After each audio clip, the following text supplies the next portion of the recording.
आपको पता है पाकिस्तान की टीम जब आयरलैंड से मैच जीती उसके बाद बाबर आजम ने पाकिस्तान के प्लेयर से एक बयान जिसको कहते हैं एक स्पीच दी। 3 से 4 मिनट की ये स्पीच, इसके अंदर बाबर आजम ने बहुत अहम बातें की और बाबर आजम ने हर प्लेयर को सुनाई, रच के सुनाई। इसका आपको याद होगा कि एक खबर बाहर आई थी, गैरी क्रिस्टन ने कहा है कि पाकिस्तान टीम में यूनिटी नहीं है। ये भी उस टॉक का हिस्सा थी, ये भी ड्रेसिंग रूम की बात थी। उन्होंने जो कहा था वो जिसको कहते हैं ना बाहर खबर आ गई थी। उसके बाद वहाब रियाज ने भी एक स्पीच की थी और फिर जिसको कहते हैं आपके कप्तान बाबर आजम ने भी स्पीच की। तो बाबर आजम ने कहा था यूएस से आने से पहले तक मुझे पता चल रहा था, मुझे पास सारी खबरें आ रही थी कौन लोग मेरे बारे में बातें कर रहे हैं, कौन लोग मेरी बुराइयां कर रहे हैं। अच्छा हुआ हम आगे क्वालिफाई नहीं किए, हम डिजर्व ही नहीं करते थे। हम जिसको कहते हैं अच्छे प्लेयर हम परफॉर्मेंस करके दिखा सकते थे, लेकिन हम डिजर्व ही नहीं करते थे कि हम आगे जाएं क्योंकि हम गंदी क्रिकेट खेल रहे थे। मैं सब जानता हूं कि कौन क्या कर रहा था मेरे पीछे से, कौन कौन क्या क्या कर रहे थे। I am not a kid, मैं कोई बच्चा नहीं हूं, मुझे सब पता चल रहा था, मेरे पास सारी खबरें आई थी। लेकिन क्योंकि मैं कप्तान था, मेरा ये काम था कि टीम को एक रख के चलना, तो मैं किसी को कुछ बोल नहीं रहा था। लेकिन मैं सब मुझे पता था, सब कुछ मैं देखता हुआ आ रहा था और ये बातें पीसीबी को भी पता है।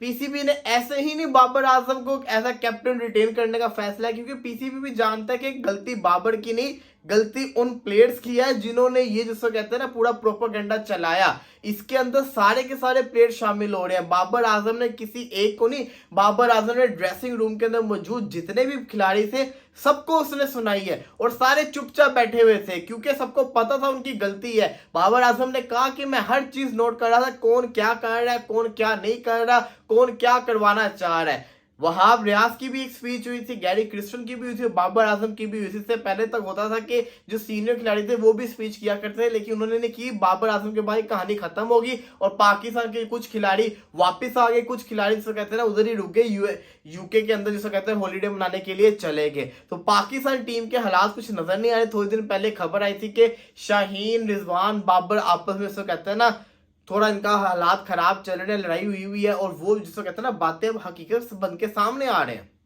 आपके सामने है।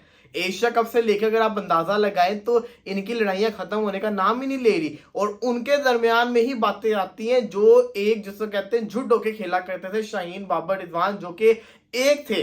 लेकिन अब उन्हीं के रिलेटेड खबरें आती रहती हैं कि ये जिसको कहते हैं एक नहीं, पहले तो शाहीन और बाबर का आता था, अब तो रिजवान और बाबर की भी खबरें आने लगी कि ये भी जिसको कहते हैं ना आपस में वो वाले जिसको कहते हैं जोड़ी नहीं रही जो रहा करती थी। तो ये बड़े शॉकिंग चीज है पाकिस्तानी क्रिकेट के लिए कि पाकिस्तान का जो कप्तान है उसके साथ टीम नहीं खड़ी हुई। क्यों नहीं खड़ी हुई, ये वही पुरानी कहानी है। और ये आपको याद होगा यूनुस खान का एक बयान, यूनुस खान ने कहा था, उन्होंने इंटरव्यू देते हुए कहा था कि मेरे खिलाफ पूरी जिसको कहते हैं ना लॉबी बनाएगी, जो जिस शख्स ने लॉबी बनाई वो जिसको कहते हैं मेरे मुंह के ऊपर कुछ और बोलता था, पीछे से कुछ और बोलता था और सारे मेरे अगेंस्ट होके मुझे टीम से बाहर करवाया गया। हालांकि यूनुस खान ने 2009 का वर्ल्ड कप पाकिस्तान को जितवाया था, उसके बावजूद उनको टीम से बाहर करवा दिया गया था। और वो किसने करवाया था आप सब उसका नाम जानते हैं कि वो पाकिस्तान के सुपरस्टार थे। और यूनुस खान ने इस चीज को रिवील किया हुआ है कि कैसे उनको बाहर निकलवाया गया टीम से। सेम चीज अब पाकिस्तानी टीम के अंदर भी हो रही है। अब ये किस डायरेक्शन में जाएगी, चेयरमैन मोहसिन नकवी साहब को इसके खिलाफ एक्शन लेना चाहिए